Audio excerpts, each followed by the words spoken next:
Let's get started with a fun project, where you can control an LED light to blink with just one press of a button. To begin, we need to create a new variable named blink delay.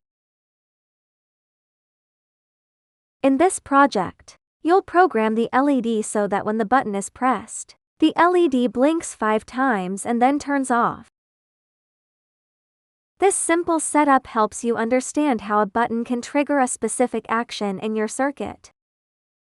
Press the button once, and the LED will continue blinking repeatedly until the power is turned off.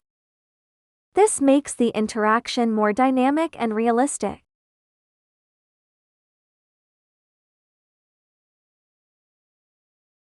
To make the project even more interesting, feel free to experiment with different settings, such as changing the number of blinks, adjusting the blink speed, testing different blinking patterns.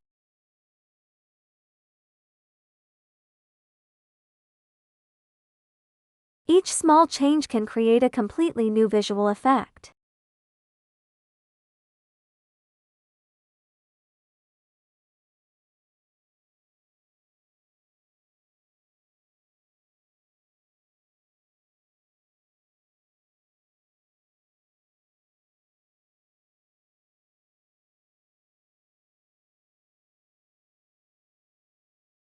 Now, let's dive in and bring your LED alarm to life, step by step.